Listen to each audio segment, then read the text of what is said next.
Okay, so gentlemen, this is really an amazing chapter. And I gotta tell you, like, if you ever wanted to know what Judaism is about, right?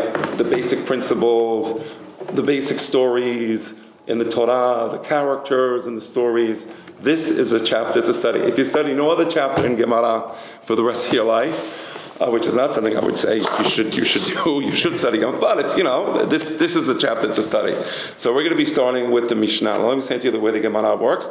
The Gemara starts with the Mishnah. Originally, Rabbeinu HaKadosh lived after the destruction of the Second Temple by about 50 years. He edited the Mishnah. He took all the Torah Shabbat that we got from Moshe Rabbeinu, the entire thing, and he composed it into the Mishnayot. And the Mishnayot is like a summary of the oral law that we received from Moses.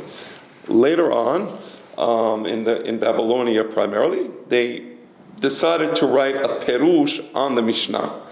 So the Gemara is the explanation of the Mishnah. So what we're going to do is like as follows. We're going to start with the Mishnah, which is like a summary, and then the Gemara will give us all the details on everything. So when we read the Mishnah, I will give you like the basic highlights of who the people are, what the idea is, but we're going to do it in the Gemara again. So don't think like this is the end of the discussion. Okay? So let's start.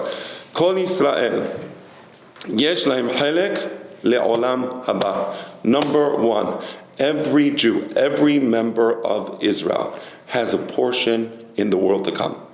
We have a portion in the world to come automatically by virtue of the fact that we entered into the special relationship with God. It's called the Berit. The Berit is a covenant. We entered into a covenant with God in Har Sinai. Because of that, we have a portion in the world to come. That's how we start, right? Of course, you can lose a portion of the world to come if you do some nasty things, and we're going to see what are those things that a person can do to lose a portion of the world to come. But that's the starting point. The starting point is that. Just as a side note, Goyim can go to Olam Haba. We're the only religion that says you don't have to be Jewish to get Olam Haba. You can be a Goy, follow 7 Noahide laws, you get Olam Haba. But every Jew automatically has a portion of the world to come. Shnei Amar, as the Pasuk says, Ve'amech kulam sadikim. The Jewish nation, the starting point of every Jew is you are a Sadiq. You start out with a neshama that is pure. We say this every morning. What do we say in the morning? Elohai, neshama shenatata bi tehora. You gave me a pure soul. Maybe I messed it up. I might have messed it up. I might have done. But God, when He gave me my neshama, it was pure. So I automatically have olam haba. So the pasuk says, "Ve'amech kulam sadikim." Every single one is a sadiq. Le'olam yireshu aretz. By the way, notice the contrast with Christianity. What are they telling you in Christianity? They say, "Ooh, you're sinful.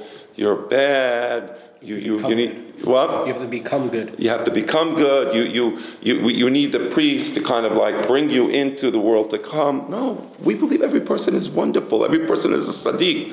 Le'olam yireshu aretz. And because of this, we will get the world. That world, yireshu aretz, means the land up there. Le'olam. That's eternally. Now, what place do you stay eternally? Where are you eternally? It's not here. Olam Haba. So when it says le'olam, eternally you will have this inheritance. It's Olam Haba. Neser mata'ai. The pasuk continues and it says, you know what the Jewish people are like? So a person has like an orchard that he plants, and then let's say you have a vineyard, and in the vineyard you have special grapes that you're going to produce very expensive wine with. They have different types of vineyards, different types of vines that they plant. So the neser is those vineyards which you protect because they're very expensive. Other thing, whatever, I'm not going to have so much protection. Somebody wants to come in, take a few grapes. I'm not excited. But no, these are like very, very expensive that a person protects. So the Jewish people are that vineyard of God. God is protecting us in a special way. Ma'aseh yadai lehitbayel. And God looks at the Jewish people and He says, you see these tzaddikim? You see how they accept the Torah? We are the hope for humanity. And God looks at Am Yisrael and He says, when I created Adam and then there was Noah and I had to wipe out everybody and things got really messed up, and then in the days of Abraham Avinu everything was messed up, and then came Abraham. The Jewish people is my vindication, says God. I take pride in the fact that I created humanity because there's Jews. Because there's Jews who are Sadiqim, this is my accomplishment. Isn't that a beautiful pasuk? We say this all the time. Right?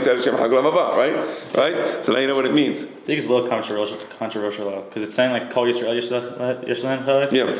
Then like we said like every Jew is supposed to be like the role model, let's say. Yeah. Like not every Jew is like a role model, let's say, for the world. Right. Exactly. Well, I mean, and that's what part of what we're going to discuss. We're going to discuss very nasty creatures, but the nation of Israel, we believe as a nation, when we reach the Messianic era, we will believe that we will finally establish ourselves in the proper way. But even today, is everybody in Israel Shomer Shabbat? No, many not. But honestly, walk in the streets of Tel Aviv, you feel complete. Where else in the world do you feel completely safe? Walk in the streets of Tel Aviv, you feel completely safe. Unless it's Arabs or foreign workers, right? But Jews, Baruch Hashem, really, we're a special nation. So even now, when we're in this low state, where we're not religious, even now we're different. We really are. We have less violence. We have less of that, antagonistic feeling that people have with each other here. We're a holy nation. Look how we conduct ourselves in warfare even. We're so careful. We care about civilians on the other side. We do whatever we can. While the other side is like holding the baby, as a shield, we're like, okay, be careful, there's a baby there, right? So we even now we're a special nation, and God looks at us. He knows what we're going to become. Right? He knows what we're going to become. Last question. So I remember you talking on the chats and saying that in Israel, not all the Jews are going. You mentioned some things about how some Israelis went into these less religious communities that were outside and sort of disrupted places. Look, so are we saying that they're getting Olam Haba too? No, we're going to. I didn't say no. I'm not talking about that. Meaning, I'm not saying no. They're not getting Olam Haba. We're going to see who loses Olam Haba. You'll see soon. Okay, the Gemara, the Mishnah will begin to outline that. Okay, so the Elu She'en Lehem Olam Haba. We're honest. We're not going to be dishonest. We're not going to be. You asked me a question about the Jewish people. Honesty. We have a lot of work to do. Okay. Number one, a person, he says, I do not believe in Tehiyat HaMetim. I do not believe that Tehiyat HaMetim is from the Torah. We believe that in the post-Messianic era, there will come a moment in history where God will bring back the dead from years past for two reasons. And I'm not going to get too much into it now because the Gemara will get into it a little. But two reasons. Why do we need Tehiyat HaMetim? Number one, people suffered terribly. The Holocaust, many people were killed. The various pogroms, many people were killed. In Spain, in the Inquisition, many people were killed. And these people never got to see the beauty of life as it's going to be in the Messianic era when the Jewish people are in Israel and the Beit HaMikdash is built. So we're going to bring back all these people who lived in the Galut, who suffered, or people like us, who just, we're here, and, we're living in this, dingy place called Brooklyn, and, we're saying, what do we, I want to see Israel, I want to see the Mashiach, I want to see the glory of Hashem in Yerushalayim, right? I want to see it. So that's one reason for Tehiyat HaMetim. I'm going to tell you, Shalom Aleichem. Do we have an extra book here? We got one here, right here. And I want to give you the second reason. I want to give you the second reason for Tehiyat HaMetim. And not a lot of people know what I'm about to tell you. But I call it like it is. There was a lot of people who did nasty things to the Jews over history. They're going to come back to life. And we're going to put them on trial for what they did. And Hashem is going to punish them. A lot of people got away with a lot of bad things. And they didn't get their just desserts. Right? A lot of Nazis ran away to Argentina. I don't know where they ran away. What's that? So God will bring them back to life. We will have the Bet Din, and we will have a trial. We don't lynch people. We don't do street justice. We have a trial properly, and they will be brought back. So those are the two reasons for Tehiyat HaMetim. And again, the Gemara is going to go into this in greater detail. So that's number one. A person says, I don't believe in Tehiyat HaMetim. Now, I just want to say something. My father used to say this. A person says, Rabbi, I have some doubts in my mind. People have doubts, right? What is the isur? Who loses olam haba? You tell me. Read the words. Ha'omer en Tehiyat HaMetim min Torah. What does it mean? Ha'omer en Tehiyat HaMetim min Torah. That's not straight from the Torah. But what? What does he do? What exactly did this person do? Denying the Torah. Does he deny it? Questions. But how does he question? I think he's using it to say because I think he's using it to try and disprove. What does the word ha'omer mean? The person that says. Ha'omer. Who says? Who says? What is it? So meaning, if a person That thinks, God didn't. if a person has doubts, That's from okay, listen, it's natural. Sometimes a person has doubts. A person thinks, don't say it. Be respectful. Don't be disrespectful to the nation. This is one of the tenets of Am Yisrael. This is one of the 13 principles of faith. You have a doubt? Discuss it quietly. Ask somebody to explain it to you. Don't say out loud, I don't believe in Tehiyat HaMetim, or I don't believe it comes from the Torah. I don't believe it comes from Moshe Rabbeinu. That's when you lose your Olam Haba. What? What about accusing someone of not believing in Tehiyat HaMetim? No, to accuse somebody is haram because it's like you're slandering him. Yeah. That's slander. But if you don't say it, don't be disrespectful. You understand, we're a nation under God, and it's okay to have some doubts and to ask a rabbi or you ask yourself for an explanation. I want to understand this better. It's okay, there's nothing wrong with that. But don't say out loud, I don't believe in Tehiyat HaMetim, bar minan. We don't say that, okay? That's the first thing. Number 2, ve'en Torah min hashamayim. We know that when Moses went up to Har Sinai, he received the entire Torah from Hashem. That's why he was there, 40 days and 40 nights. So during those 40 days and 40 nights, God taught the Torah to Moshe by heart, and Moshe Rabbeinu came down, and he taught the Torah to the Jewish people. Ha'omer, what does Ha'omer mean? You say, I don't believe that the Torah comes from God. Don't say that. You may be a person sometimes read an article and some guy says something and he has a doubt in his mind. Okay, you have a doubt in your mind. You don't lose Olam Haba for a doubt in your mind. But don't disrespect the nation. By saying it out loud. Don't say it out loud. It's disrespectful. It's like a person says, it's like taking the American flag and burning it. So, okay, so what do you do? Well, are you an American citizen? So, okay, find another country. So don't be in America, right? Don't say out loud, I don't believe in America, or America is evil, or so. Okay, if that's what you believe, why? Then how are you an American citizen? You're here just to abuse the system. What? So we're a nation, and we have certain sensitivities. So our sensitivities are, we believe in Tehiyat HaMetim. It's Minat Torah. It was given by God to Moshe Rabbeinu. We believe the Torah was given by God to Moshe Rabbeinu. Don't offend the nation by saying, I disagree with these tenets. Yes, sir. So now, is it a public proclamation when you say this, or is it in a topic of conversation if I'm talking to him? And out loud, yes. If you say it if you make an affirmation, even to a single individual, you affirm that you reject Tehiyat HaMetim. That's an affirmation. That's the Isur. Again, my father, God rest his soul, his idea was, sometimes people, give the gentleman a book and maybe, okay. Beruchim Abayim, how are you? So again, the Isur is not the thing. People have doubts. You don't lose Olam Haba for having a question. You lose Olam Haba for making an affirmation. Okay? That was number 2. Number 3. The apikoros. Okay, who knows what an apikoros is? Someone who doesn't believe in one of the 4 principles. One of the first 4 principles, I guess. Okay, but where does the word? What is the language? What does the word apikoros mean as a matter of language? What language is the word apikoros in? Arabic. Not exactly. You know what it is? It's Greek. In Greek, there's a word called Epicurean. You sit next to me. Sit over here. Closer. I want to see you. Come, please. Okay? Please. So, yeah. So, apikoros means an Epicurean.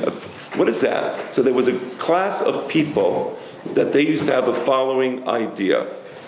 And I can summarize it in a short sentence. Eat now and make merry, for tomorrow we die. Okay, the Epicurean attitude was as follows. Have fun, do whatever you want to do, because anyway, all we are as physical beings. There's nothing spiritual about us, so just go for it. That was the Epicureans in the Greek thinking. So the apikoros, the Jewish apikoros, is a person who doesn't care about the Torah, doesn't care about the mitzvot, doesn't believe that there's something holy within us, just basically wants to enjoy life and be left alone, doesn't think about his spiritual aspect. only thinks about his physical. That's the apikoros. So those are the three things. Tahiyat HaMetim, Torah min hashamayim, apikoros. Now there's going to come a Chacham called Rabbi Akiva. He's going to add something, and I want to see if you know what this means. Okay? I'm going to read it. I'm going to explain it, but then you have to tell me what this means. Let's see who knows. You're not going to get it, but I'll ask you anyway. Rabbi Akiva Omer, Av hakoreh bisfarim hachisonim. Also a person who reads in the books that are external. Let me explain to you first what that means. Sefarim chisonim means as follows. The Chachamim looked at the 5 books of Moses. So the 5 books of Moses are part of the Torah Shebichtav. Obviously, Moshe Rabbeinu gave it to us. Okay. Then the book of Yehoshua. The book of Yehoshua is part of the Torah Shebichtav. Nevi'im, Shofetim, Shemuel. There were many books on which there was unanimous understanding. These books are part of what we call the Bible. But then there were some books that, for example, Shlomo HaMelech wrote. Shlomo HaMelech wrote many books. He didn't just write the book of Shira Shirim, Kohelet, and Mishle. He wrote Ecclesiastes. It's a book, or the Sefer Ben Sirah, not included in the Bible. It doesn't mean it's not a good book. It just means that the Chachamim decided that the book wasn't written Beruach HaKodesh. It wasn't written with the spirit of prophecy. Right? Another example, the book of Maccabees. The book of Maccabees, very important books. It tells what happened on Hanukkah, the Greek wars, or how these wars are very important books. Why are they not included in the Bible? Because they're not written Beruach HaKodesh. Those books are called Sefarim Chisonim. Sefarim Chisonim means those books which were not included in the Bible. Okay, very good. Let's read the sentence again. Rabbi Akiva Omer, Af hakoreh, if a person reads, Bisfarim Chisonim, if a person reads one of these books that wasn't included in the Bible, he has no chelek le'olam haba? So wait, how are we supposed to know about the story of Hanukkah? Well, we know the story of Hanukkah because of the books of Maccabees. The book of Maccabees wasn't included in the Bible. So how can I read the book of Maccabees to know what Hanukkah is about? So what is Rabbi Akiva talking about when he says, if you read one of the external books, you have no chelek le'olam haba? Problem. By the way, just before you even answer the question, if you look at Masechet Yevamot, I think it's Perek Havai, one of the chapters in Masechet Yevamot, there's a whole page here where they bring verses from Sefer Ben Sirah. Sefer Ben Sirah is one of the books, one of the Sefarim Chisonim. So you want to tell me that the Gemara brought the Pesukim of Sefer Ben Sirah. What does the Rabbi Akiva say? Hakoreh, if a person reads, Sefarim Chisonim, Eno Chelek L'Olam Haba. So what is the Rabbi Akiva talking about? It's a problem, right? You understand the question? The question is clear. Again, the Rabbi Akiva is saying, don't read these books. You read it, you lose Olam Haba. Okay, so how do we know about Hanukkah? Okay, it's a question, right? Theories, speculation. I mean, these things were new at the time, so if they're new, they were kind of a little bit shocking to them. They didn't really get a chance to absorb them and get a chance to really accept them yet. So Right. Transition is hard. Right. So I'll give you a little historical context. So this Mishnah was written by Rabbeinu HaKadosh probably around the year, like more or less, let's say 180 CE, right? And the stories of Hanukkah, they took place hundreds of years earlier. So those books, the Sefer Maccabim, they knew about them. So from a historical perspective, it would be difficult to accept your proposal, meaning only because of the disparity. You're talking about hundreds of years. It's a difficult question, by the way, right? My father, Allah Mashallah, answered it. And you want to say it? I'm sorry. Go ahead. I'll give you a chance. He took a chance. I'm going to give you. People that read the books as it's on the same level as the books that are in the whole Tanakh. Very interesting. What you're saying is actually close. My father points out that the word koreh in Hebrew, in the Hebrew of the Gemara, is a technical term. It doesn't mean just to read. What about if I read the New York Times, I read the New York Post, I read the Daily News, whatever? Well, I don't have Perek Olam Haba because it wasn't anything I read. I can't read Tom Sawyer or Huckleberry Finn, you know? Use it as your guide? What? No. So Koreh means to read with ta'amim, to read as if although it's part of the Torah. When we used to read the Torah, we used to read it with ta'amim because it had a special kedusha, right? Koreh doesn't just mean what we say in English, to read. I'm reading now. Koreh means to read out loud with the special melody of the Torah. Because when you give those external books the melody of the Torah, you're saying, oh, these are as holy, these external books are as holy as the Torah. They're not. So the Isur here is giving the status of an external book, the same status of the Bible. We have the Bible. We are the people of the book being the Tanakh. That's the book. Anything else it doesn't have the same status. My father wrote a book called Golden Doves and Silver Dots, and he has a section 4 of the book. It's about textuality, which I just started teaching on YouTube for those of you who who want really difficult stuff. So textuality means there's different levels of text. So in Judaism, we understand that there's different levels of text, and the Sefarim Chitzonim is a level of text which says it's not part of the canon of the Jewish people. It was never canonized. That's the point of the Akiva. Let's go on. A person has a wound, and he makes a magical incantation, because back then people were pagan, and they used to believe in magical incantations. But this guy, he's saying, no, I'm not making a magical incantation using something from Hinduism. I'm not making a magical incantation using something from some pagan religion. No, I'm going to say a pasuk in the Torah. The pasuk says, God is saying, I cure you. So he's going to bring the pasuk from the Torah, and he's going to whisper it over his wound, because he wants to cure himself. Yeah, but it's the Torah. It's paganism. We don't do that. Sounds familiar. It sounds familiar, right. So it's paganism. No, but it's a pasuk, it's okay. No, you can't use a pasukim in the Torah. You want to pray to Hashem, get up and pray to Hashem. Yes, you should. You should pray to Hashem. You want to give money to tzedakah? Give money to, please, sit here, Albert. Sit next to me. Shev limini. You want to give money to, you're willing to share with them? Okay. You want to give money to tzedakah? Give money to tzedakah. Don't do these magical incantations. That's nonsense. And you're right, it sounds familiar. And if a person does that, according to the Akiva, en lo chelek leolam haba. We don't accept paganism in our religion.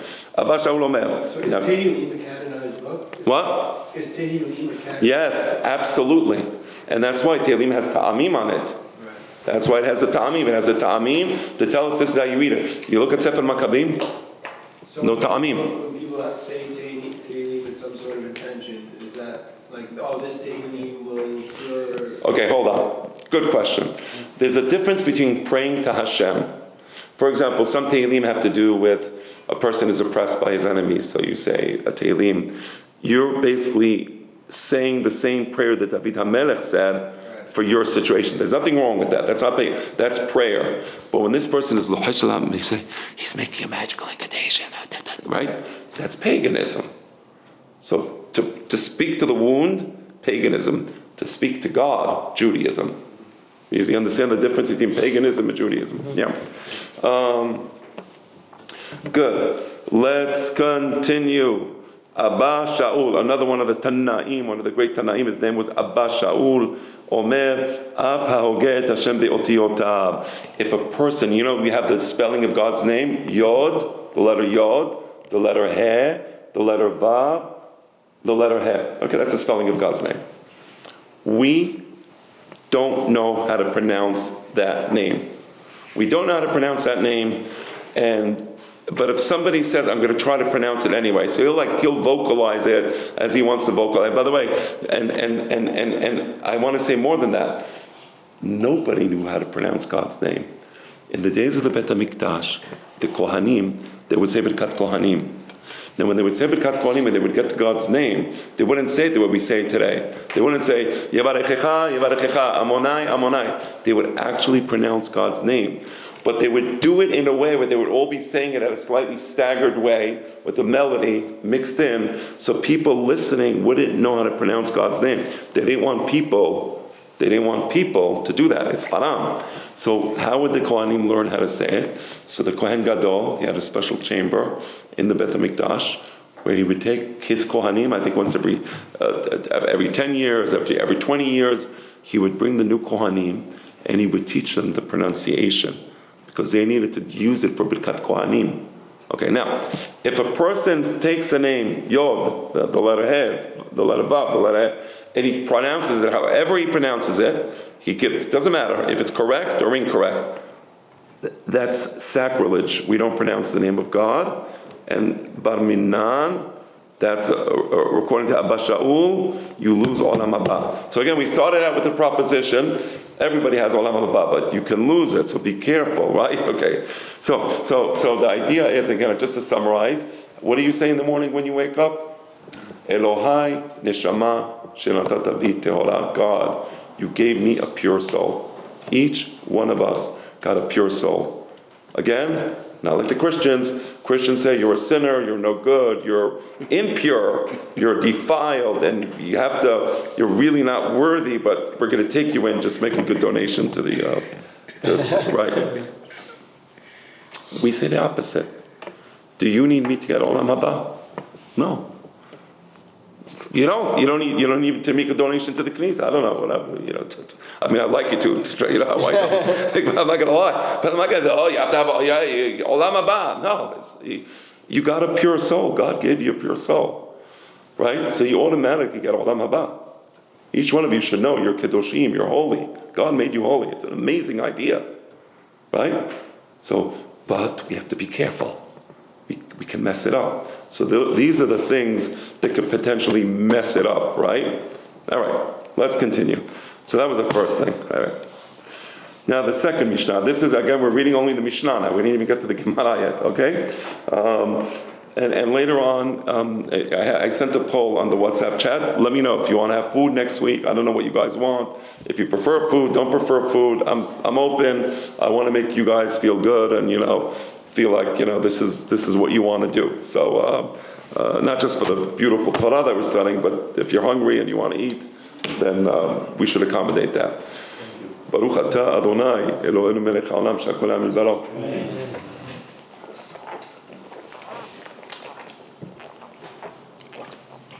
All right, so let's continue the Mishnah. Shelosha melachim.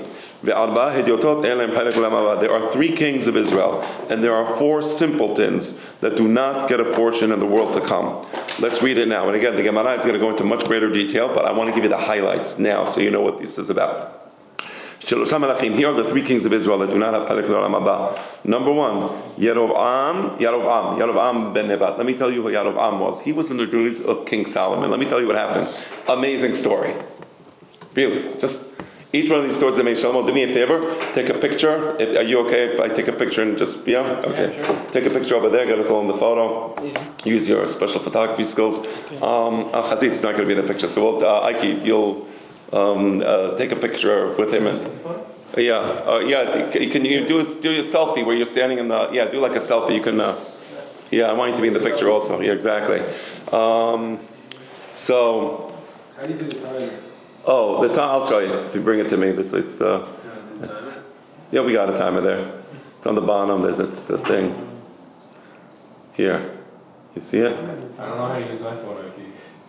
You don't know how to use an iPhone? My gosh. No, I have Samsung. I had a Samsung till recently, and then they had a really good deal on this phone, and my daughter wanted a new phone, so I said, you know what? Okay, let's see. Give me a moment here. Here we go. So this class, by the way, is going to be posted on YouTube. And again, I apologize. I originally didn't want to have the class posted, but a few people came to me and said, "Listen, if you're doing a class like this and you're not going to be posting it, then it's not fair because young professionals get the class, we don't." So, okay, here we go. Timer. Here it is. A 10-second timer or a 3-second timer. You decide. Pass it down, and you'll do the honors.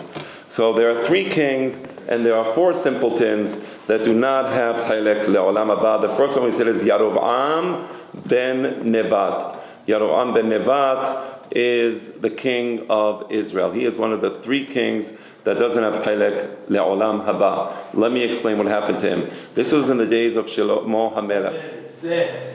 5, 4. Okay, in the days of Shlomo HaMelech, we had the story of Yerovam ben Nevat. Thank you very much. No, that's it. 1 picture is good enough. Thank you. Okay, all right.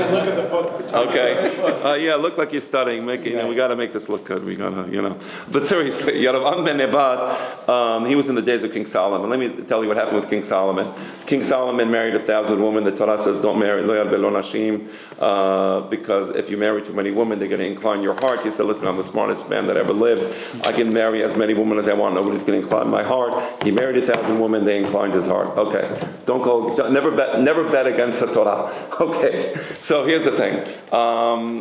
When he married the daughter of Paro, there was a certain She wanted to have a house in the prime real estate, right next to the Beit HaMikdash. Okay, so she wants this house next to the Beit HaMikdash, so he gives her a house next to the Beit HaMikdash, and in building that house, he blocks part of the road, which was a passageway for the Jews to get to the Beit HaMikdash, because as you know, the Jews come to the Beit HaMikdash on a regular basis, including the Shalosh Regalim, Pesach, Shavuot, and Sukkot. So he built that house for Bat Paro.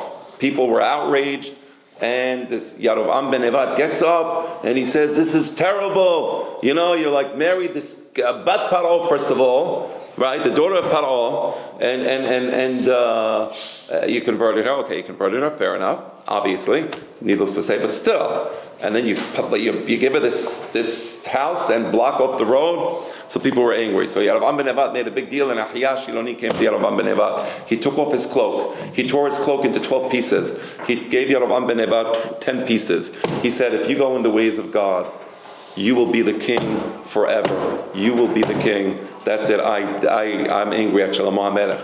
Can you think of that for a second?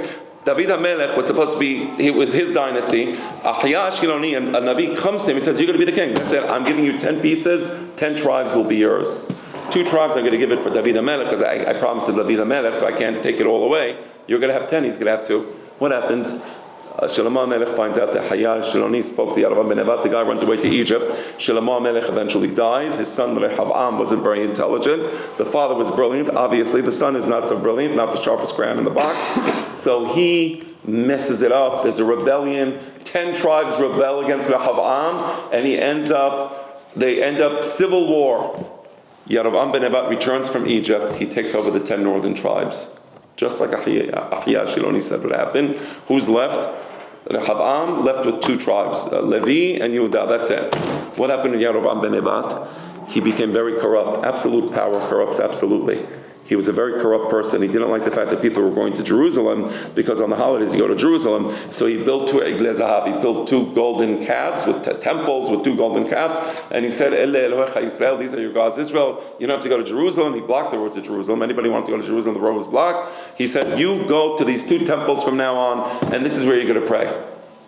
He literally corrupted the entire Jewish nation. They all reverted to idolatry, and eventually they were all destroyed. The 10 lost tribes started with that. Many generations later, it wasn't immediate, but Yarovam ben Nevat, no olam haba.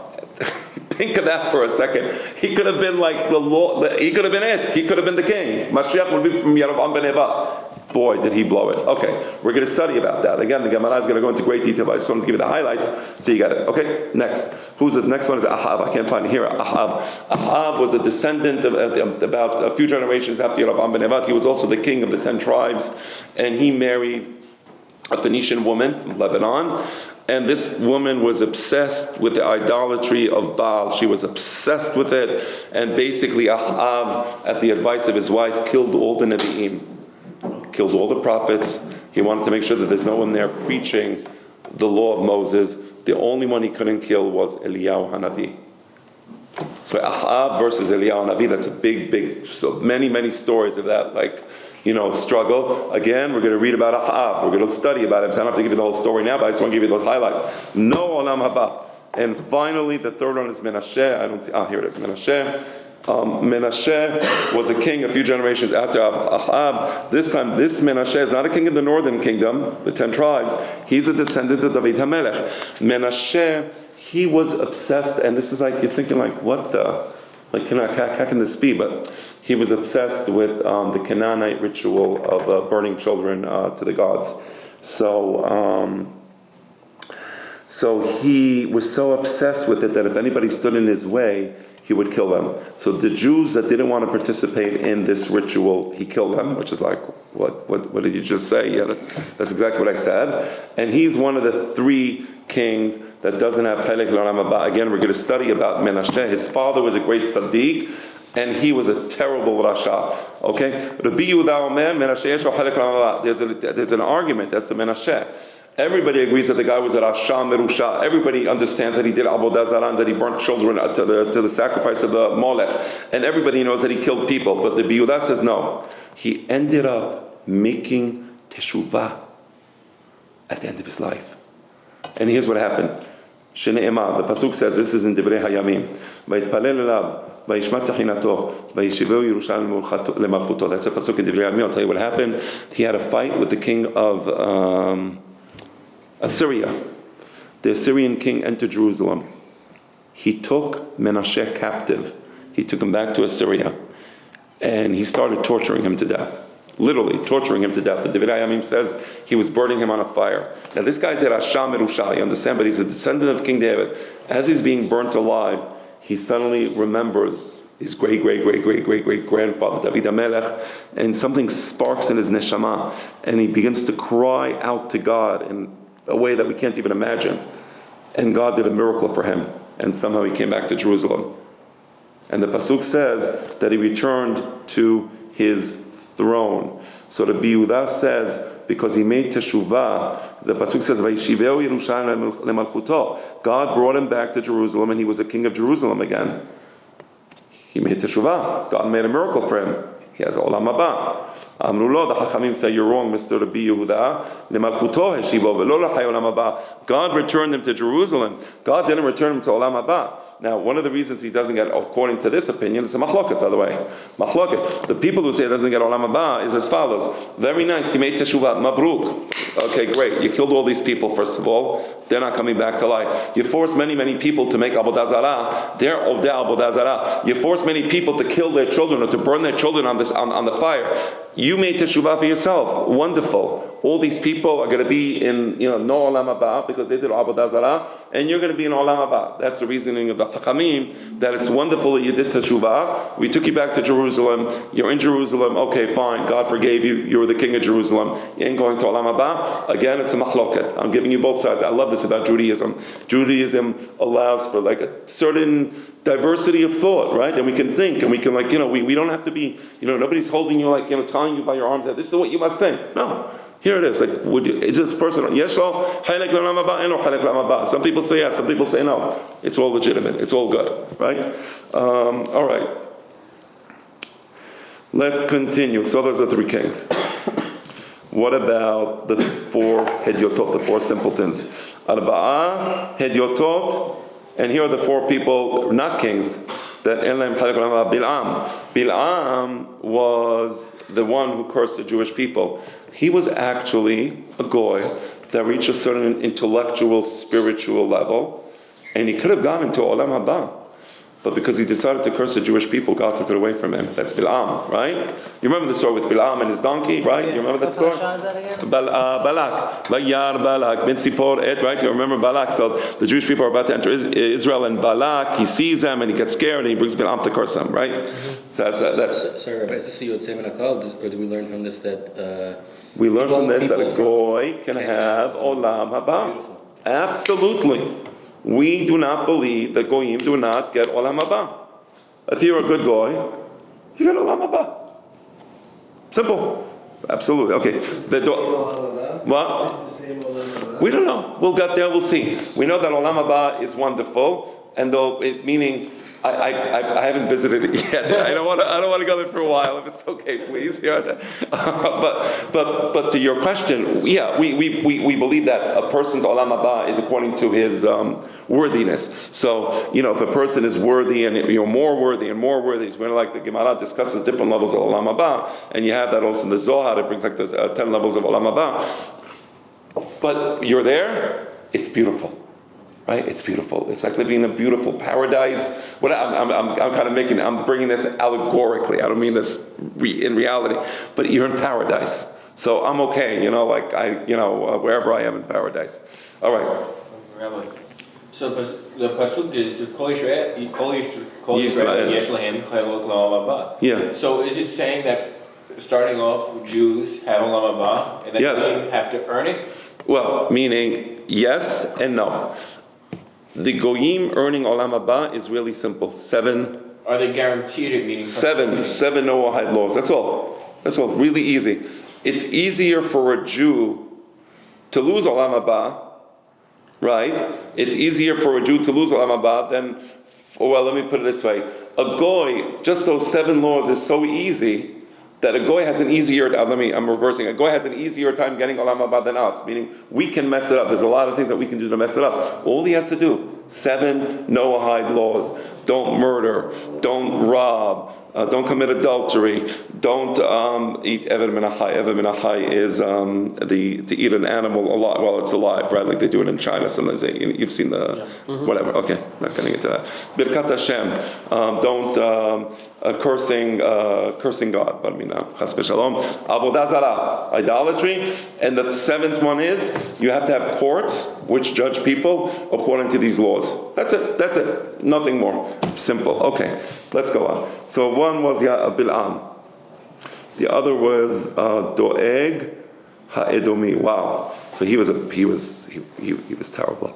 Let me tell you who Doeg was. First of all, the Hachamim say he was the head of the Sanhedrin, which I love that. We're so honest, we're so open. We say the guy could have been a Gadol Hador in Torah, and it ends up he was horrible, and we reject him. So what happened with Doeg Ha'adomi? Again, just to give you the highlight, this is in the days of King Saul. King Saul was the first king of the Jewish people, and he was jealous of David. He heard that David is going to be taking over the kingdom one day. David didn't want the kingdom. David was running away. He was chasing him. He wanted to kill David. So Saul was chasing David. David was hungry. He had no food. He had nothing to eat. And they got to a city of Kohanim. It was called Nov Ira Kohanim. This is before Jerusalem was Jerusalem. Jerusalem in these days was in the hands of the Yebusi, the Jesuitites. And so there was Nov Ira Kohanim. The Mishkan was in the city. The Mishkan was there. The Kohanim were there. It was a holy city. David HaMelech gets there. They see David. He looks all like he's out of breath. He's like what happened? He says, listen, the king sent me. Don't forget, he was married to the daughter of King Saul, and he was the star general of King Saul. So he was making it I'm still working for King Saul. Listen, I'm on a secret mission. I need some food. So they said, the only thing we can give you is the lechem apanim. In the Mishkan, you have the golden tables. The golden table, on the golden table, you have the 12 loaves of bread, right, which is holy bread, to be eaten by the Kohanim. Nobody's allowed to eat that bread except for the Kohanim. So David HaMelech says, give me the bread, I need to eat it. He was going to die. So he took the bread, he ate it, and there was a person there, Doeg Ha'adomi, he saw the whole thing. He reported back to King Saul, I want you to know that these Kohanim, they're in on it with King David. They became allies of King David. They weren't allies of King David. They didn't know what's happening. They really thought that David HaMelech was working for Saul, and they didn't know what's going on. They just gave him food to eat. They said, this guy, that's weird. Okay. Let me just tell him, can I call you later? Okay. Message, can I call you later? Okay. So, they were not in on it. So King Saul went there with his army, and he said, you people have to be killed. You rebelled against me. You allied yourself with David against me. I'm the king, and you allied yourself with him. And the people were terrified. He told the soldiers, kill him. Nobody was willing to kill him. The Kohanim. Can you imagine? The Kohen Gadol is there. The Kohanim are there. Sorry about that. I'm going to shut my phone right now. There you go. They were afraid. Doeg Ha'adomi, that lowlife, that snitched on them in the first place. I'll do it. And he went with his sword. He literally executed the entire city. There was one guy that ran away, Ahimelech. He somehow was able to run away from the thing. And this guy, Doeg Ha'adomi, has no chelik in Olam Haba. And I think this is something we can all agree with, right? Terrible story. And again, I love this about our religion. I love this about the Torah. We're so honest. This is what happened. This actually happened. It's unbelievable, but it's true. Okay? There you go. So that's the second guy. Who's the third guy? Ahitophel. Ahitophel was the guy, Chazit David HaMelech. He suffered so much. My gosh. Wow, he's such a good person. He suffered so much. Everybody was against him. Everybody. He was constantly running away, constantly being chased. The worst thing that happened to him was his own son rebelled against him and wanted to kill him. And the advisor of his son was a guy called Achitophel, who was like the smartest guy. He was originally the advisor of David HaMelech. Then he joined Absalom, and he gave advice to Absalom what to do. And it was a terrible story. You know what happened at the end with Avshalom. That's a separate story. Just again, I'm just giving you the highlights here. The Gemara will give you more details. So that guy, Ahitophel, has no chilek l'olam haba. And finally, Gehazi was the assistant. He was the shamosh of Elisha Hanavi. Eliyahu Navi's star student was Elisha. When Eliyahu Navi dies, Elisha is going with him. They're walking on the road. And Eliyahu Navi sees the Merkava. He sees the chariot in the sky. Okay? And Elisha sees it apparently also. And Elisha is like running after Eliyahu Navi. And Eliyahu Navi says, listen, I got to go somewhere. He has to go somewhere. He's going to be going straight to Olam Haba. No, so Elisha says, listen, I want to be with you. Like, can you give me like a beracha, something? He says, look, I don't know. I'll tell you what. If you see what happens now, I'm going to give you double my prophetic powers. If you don't see what happens now, then sorry. It is what it is. He sees the whole thing. He sees the chariot coming down, the malachim, the whole thing. They take Eliyahu Navi. He sees it. He says, Avi Rechav Yisrael ufarashav. Elisha Navi sees it. So Elisha Navi now is the Talmid of Eliyahu Navi. But he's like this unbelievable. It was like miracles were happening with Elisha. It was crazy stories. It's all in the book of Melachim. And one of the stories was that there was a king in Aram. Aram is like where Syria is today, and he had leprosy and he didn't know what to do. And somebody tells him, look, go to Elisha Navi, he'll cure you. So he takes his chariots, he goes to Elisha Navi, he goes with his army, he gets to Elisha. Elisha already sees in his prophetic spirit that this guy's coming to him, and he doesn't have time. Like, he's studying Torah, and he's not interested, he's not interested in oh my gosh, the main, defense minister, chairman of the Joint Chief of Army of Aram is coming to me. So he's like, just go, he tells him, just go dip in the Jordan River 7 times, you'll be fine. Thank you. And the guy is like, I can't believe I just traveled all the way from Syria. I traveled all the way to Israel for this guy to tell me to dip in the Jordan River. He says the rivers we have in Syria are much, the waters are much stronger and there's much purer. And he's telling me to go into the Jordan River. So he was angry and he just left. And then one of his assistants says, listen, you're already in Israel. The prophet told you to go into the Jordan River. Just go into the Jordan River. What do you have to lose? He goes into the Jordan River, he's cured, leprosy is gone. He can't believe it. He goes back to Elisha Navi and is like, Elisha Navi, this guy's wasting my time again. What does he want from me? He says, no, I have to give you a gift. He says, I don't want your gift. I'm okay. No, please, let me give you a gift. Let me give you something, gold, silver. Tell me what you want. He says, I want to study Gemara. Can you stop bothering me? So the guy leaves. That was an embellishment. Of course, the Gemara didn't exist back then, but you got the idea. So the guy leaves. The assistant of Elisha, Gehazi, he chases the guy down. He says, listen, my master, he changed his mind. We do want some gifts after all. Maybe some, some nice clothing. Or do you have some nice Giorgio Armani suits? I don't know what's popular nowadays. Give me, give me some stuff. Give me some swag. He gives him a whole bunch of stuff. He comes back, and Elisha calls him, and he says, where were you?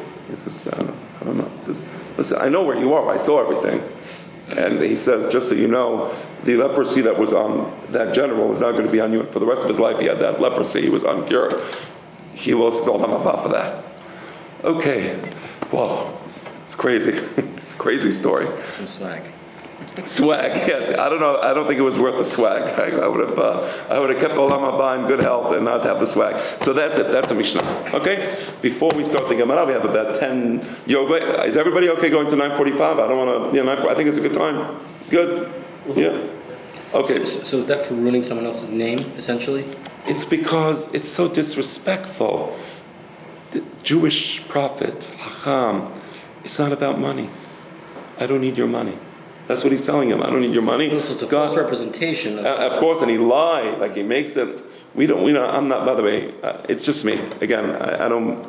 I'm not saying this to be disrespectful. They have this thing in Israel, the Forbes, 50 richest rabbi. I don't mind. Of course, a rabbi being rich. I want to be rich. Okay, but not from the Torah. Meaning, they have these things where they sell amulets, they sell kamiot, they sell this, they sell that. Come to them in the middle of the night. Mechila, again, I'm not speaking badly about them, God forbid.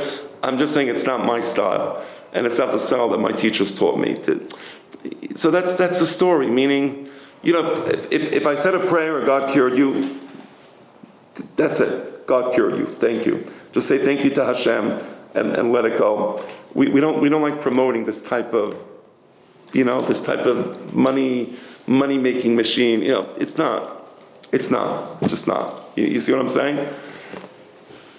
That's not what the Torah is about. We have to be a little humble.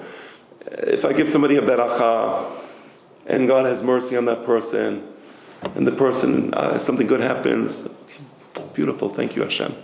I'm going to take money for that? No. I'll take money for, I wrote a contract and I did some legal work for you, I don't know. Okay, fine, I'm a lawyer, that's working. I'm working, but not religion. Religion is not about money. Religion is because you believe in it, right? So I think that was very blasphemous what he did, right? But you're right, there was also false representation, of course. Okay, so now we have the Gemara. Any questions before we could start with the Gemara? Any questions? Shalom, are you following? Yeah, okay. All right, so let's do the Gemara. V'cholkach lama. Now, why do we say that a person, remember we said that one of the first person that loses olam haba is if a person affirms, not has doubt. We said having a doubt in your mind is not making you lose olam haba. You affirm, a person affirms he doesn't believe in Tehiyat HaMetim. V'cholkach lama. Why would you lose olam haba for that? Tana. So there's a Tanaitic statement that says, "Hu kafar b'tchiyat hametim, lefichach lo yelo chelek b'tchiyat hametim." Since this person denies that the human soul lives forever, and that there will be a point where the human soul will return to that person's body as that person, he will not have a soul that lives forever. Right? Hu kafar b'tchiyat hametim. He denied that there is Tehiyat HaMetim, the resurrection of the dead, therefore he will lose Tehiyat HaMetim. He himself will not get Tehiyat HaMetim. Shekol midotav shel HaKadosh Baruch Hu midah keneged midah. God always judges us, and this is a great statement, according to the standards that we place in the world. We place the standards through which we will be judged. It's an amazing statement. Midah keneged midah. Bar minan. A person thinks it's okay to be dishonest and to rob. People will be dishonest to him and they'll rob him. Bar minan. Shelo nida, of course. Shelo nida. We set the standards that are then applied to us. A person is bar minan, disrespectful to his elders. He doesn't show the proper respect. It's going to happen to him. It's going to happen to him. Right? We set the standards to which we're judged. Young man, yes, sir. Tehiyat HaMetim isn't olam haba, so why would you get punished from olam haba? Because it's connected, meaning we believe, so the way it works is as follows. First of all, we believe in an eternal soul. That eternal soul goes to olam haba. From there, it's going to go to Tehiyat HaMetim. So by saying there's no Tehiyat HaMetim, he's saying basically that my soul is not eternal. That's the idea. He's saying that when I die, I die.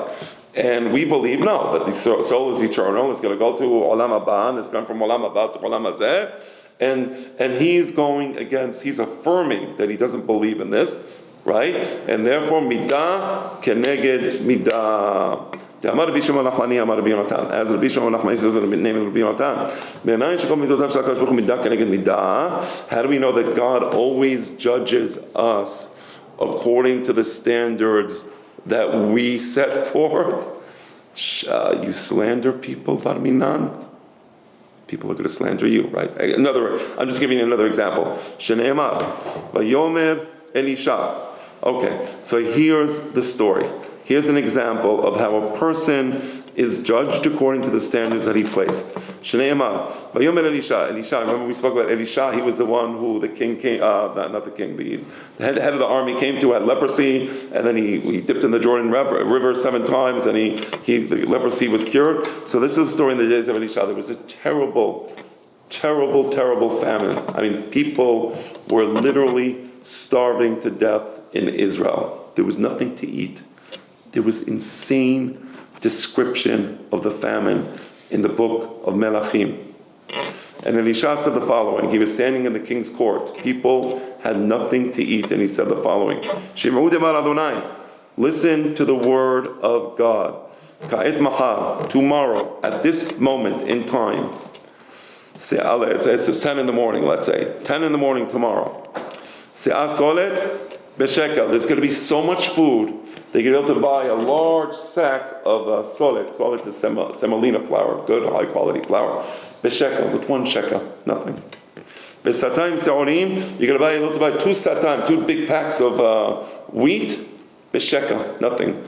B'sha'ar shomeron, it's all going to be here. The entrance to Samaria, the entrance to the city of Samaria, there's going to be so much wheat, so much flour, so much this, it's all going to be cheap. People are like looking at him like, what are you talking about? That there's no food, there's nothing to eat. And the enemy, Aram, was waging a war against Israel from Syria. There's nothing, what are you talking about? So what happened? Uchtiv, Vayana Shalish, the assistant to the king was there. Asher HaMelech nish'an al yado, et ish Elohim. Vayomer, this assistant, he spoke to the prophet and he said as follows: Hinei Adonai oseh arubot b'shamayim. Let's say that tomorrow you have unbelievable rain. It rains like crazy, right? Hayeh hadavar hazeh, what the wheat is going to suddenly grow. It's going to be overnight. It's going to rain, no problem, and so wheat's going to grow up from the ground. We're all going to have food, right? But Yomer, so you know what Elisha told him? Elisha told him, Hinecha ro'eh be'emecha umisham lo tochal. You're not going to get any of it. You're going to see with your eyes the food, and you ain't going to get nothing. You don't believe in the word for God? No problem. It's not going to happen to you. You said it's not going to happen. That was the standard you put in forth. You set forth the standard. This cannot be done. It won't be done to you. Right? Umisham lo tochal. It's an unbelievable story. I know the story, it's a good one. You remember the story? Yes. Yeah. So the army of Aram, they were there with thousands and thousands and thousands of people, and without going into all the details of the story, they came with tons of wealth and not just physical wealth, but unbelievable amounts of food. And they got terrified by something. They just all abandoned their military base, which was right there by Samaria. And they left behind incredible amounts of food. So the next day, when they brought this food to Samaria, they discovered the food. Again, I'm not getting into the full story because it will take up at least half an hour. We don't have half an hour. But so the people saw the food and they started running to the food. There was like a rampage, and this guy got trampled. And he saw the food, but he never made it. Vayamot, he died. So this is an example of when you set forth a standard, you're subject to that standard. So you say, I don't believe in Tichayat HaMetim, meaning I don't believe in the eternality of the soul. It can't happen. God doesn't control the soul. There's no, what does this mean? How can it be? That God's going to take my neshama, take it out of the body, then put it back in my body. It doesn't make any sense. Okay. So you ain't going to have any of that. You have none of that. You have a physical world in this physical world you'll have life, but that's it. All right. I'm sorry, is this That yours? wasn't mine. That must be mine. Okay.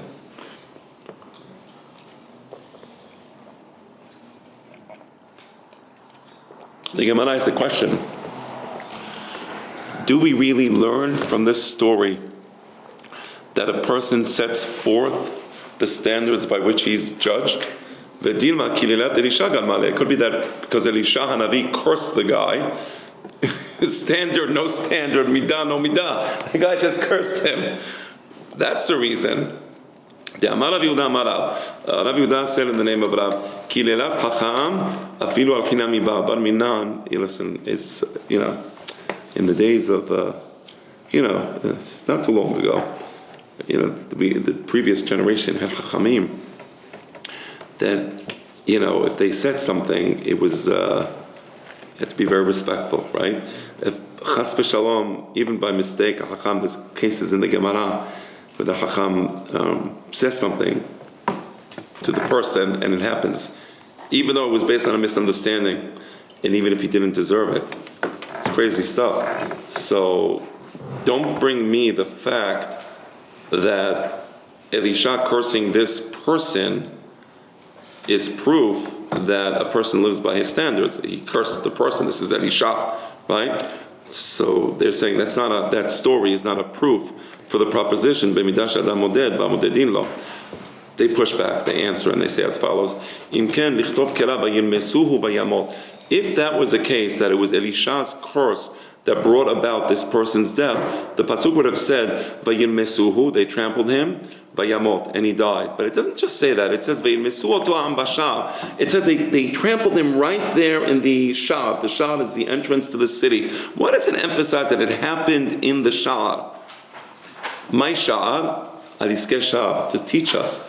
This that he got trampled, the way he got trampled, is because of the way he acted here. This is the place where he said, I don't believe God can do this. It was right here. So it was right there that he died.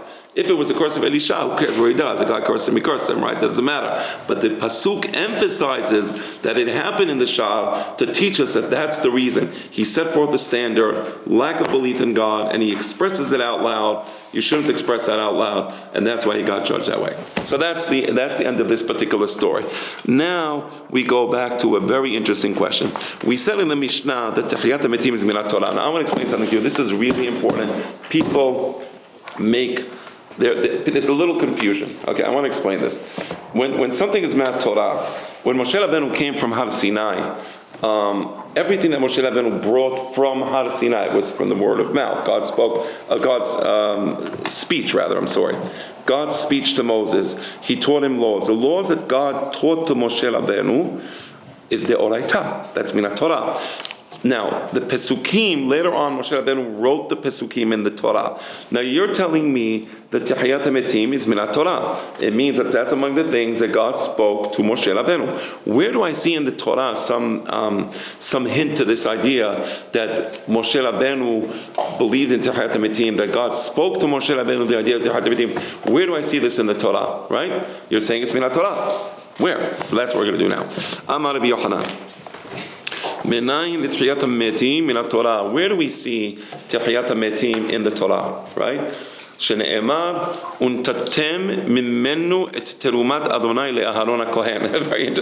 Very interesting. This is in Parashat Korach. So Parashat Korach, it sets forth some of the gifts that the Kohanim get. And the primary gift that the Kohanim get is that when you have a field and you have, let's say, wheat, or you have barley, or you have fruits, you have an orchard, you have fruits, you have a vineyard, you have grapes, you have to give a certain percentage to the Kohanim. Terumah is about 2%, so you give about 2% to the Kohanim. When the Pasuk says this, it says, Untatem mimenu, you're going to give from your fruits, et terumat Adonai le'Aharon HaKohen. You give the terumah of God. The terumah is a portion that you lift up from the fruit to give to the Kohen. You give it to Aharon the priest. What do you mean you give it to Aharon the priest? People had fields in the desert. They lived in Sukkot, right? Or tents, right? Where's the field? What are you giving to Aharon HaKohen? What does Aharon HaKohen get? You understand the question? How can you give it to Aharon HaKohen? Aharon lived forever. Aharon didn't even enter Eretz Yisrael. So how can God say that you're going to give Aharon? By the way, it doesn't say Aharon u'banav. It was said Aharon u'banav. Okay, maybe it's saying his children. Okay, whatever. It says Aharon HaKohen. You're giving it to Aharon. When did Aharon ever get terumah? He never got terumah. What? When he gets resurrected. Thank you. Aharon never entered Israel. He never got terumah. שנותנים לו תרומה, אלא מלמד שעתיד לחיות. בישראל נותנים לו תרומה, in תחיית המתים. We're going to see the tzaddikim, Moshe Rabbeinu, Aharon HaKohen. Aharon HaKohen is going to be there. You're going to give terumah to Aharon HaKohen. What an amazing zechut. The idea that Aharon HaKohen is going to be there, and we're going to be able to have the zechut to give him terumah from our fruits is unbelievable, right? And that would be the fulfillment of this pasuk, right? So נתתם אותו לאהרון הכהן. Okay. Again, אלא מלמד, from here we learn שעתיד לחיות וישראל נותנים לו תרומה מכאן לתחיית המתים על התורה. So this is one of the indications that in the Torah we have the idea of Tehiyat HaMetim. Another proof. The Rabbi Ishmael Tana. From the Bet Midrash of Rabbi Ishmael, they have the following way to learn the idea of Tehiyat HaMetim. LeAharon ke'Aharon. Ma Aharon haver, af banav haverim. One second. Let me see. Okay. Exactly. Yeah. So he says, no, I disagree with that. That's not a proof. Why does it say that you would give the terumah to Aaron HaKohen? Well, Aaron HaKohen never got terumah. He never entered Israel, so he couldn't have gotten terumah. So why does the Torah say Aaron HaKohen? Not to teach us the law of Tahiyat HaMetim, to teach us a different law. When you give the terumah to a Kohen, give it to a Kohen who knows the law, who's the Tamil Chacham. Now why? Because the terumah is holy. Now let me explain to you the law. The terumah can only be eaten by a Kohen who is tahor, who is pure. Now let's say you give it to a Kohen and he doesn't know the laws. Let's say the Kohen you're giving it to doesn't know the laws. You're giving him the terumah and he can be impure, and now he's going to eat the terumah and he's going to be punished for eating the terumah when he's impure. So the pasuk says, give it le'Aaron HaKohen, meaning give it to somebody like Aaron. The same way Aaron HaKohen was a person who's Tamil Chacham, who knows the law, and you don't have to worry that by giving him the terumah, you might be causing him to falter. So the Kohen you give it to should be like Aaron HaKohen, who knows the law, and who will therefore eat the terumah in a state of ritual purity, and not chas v'shalom make a mistake and eat the terumah when he's impure. You understand? But if that was the case, maybe it would say ke Aaron HaKohen, not le. Right, no, right, exactly. So it says Aaron, meaning it's a model.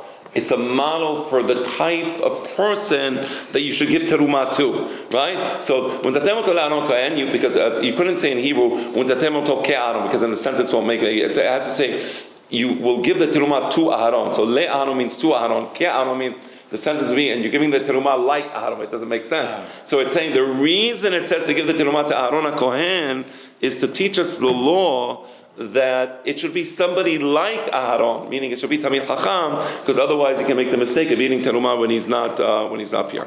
All right? Ma Aaron Haver, Apanav Haverim. Okay, good. Amar Rabbi Shemuel bar Nachmani. We have another 3 minutes. Amar Rabbi Yonatan. Menayin she'en notim terumah lekohen ha'ma'aretz. He says, and how do we know that there actually is a law that you shouldn't give terumah to a kohen who doesn't know the laws? Again, not because we're mean, not because we want to be prejudicial, because if it's a kohen who doesn't know the laws, you're hurting him. Right? Again, he's not going to know how to eat the terumah. The terumah has to eat in b'kedusha, b'tahorah. You can't just eat terumah. So don't give it to a kohen who doesn't know the law. You're going to be hurting him. There's a law in the Torah. It says, you're not allowed to call somebody else it literally means don't put an obstacle in the way of a blind person. So the Chachamim saying an example of an obstacle in front of a blind person is you cause somebody to make an avon.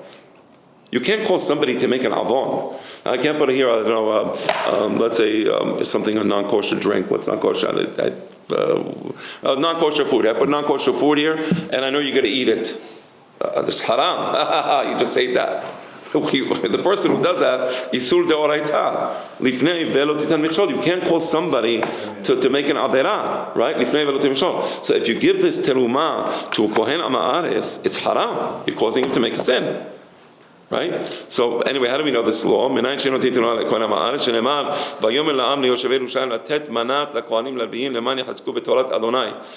pasuk says, this is in Divrei Hayamim, that they made an institution that they would give the terumah to the Kohanim and also to the Levim. The Levim also got Masrot, and they said because we want them to follow the law of the Torah. When it says we want them to follow the law of the Torah, who is it talking about? It's talking about the people giving the terumot to Masrot. We want the people giving the terumot to Masrot to follow the law of the Torah. How do you follow the law of the Torah? The Torah says give a portion to the Kohen, give a portion to the Levi. You follow the law of the Torah. This is derasha. It's not the peshat. Mm-hmm. They're interpreting the pasuk. No, we want to give it to the Kohanim and Leviim who follow the law of the Torah, because if you give it to somebody who doesn't follow the law, you're going to be causing them to make an avon bar minah. You see, like it's not the peshat. The peshat of the pasuk is you're following the law of the Torah by giving the Kohen the terumah. The derasha of the Gemara is when you give the Kohen the terumah, make sure he follows the law of the Torah, because otherwise he's going to be bar minah nichshal bidvar avera.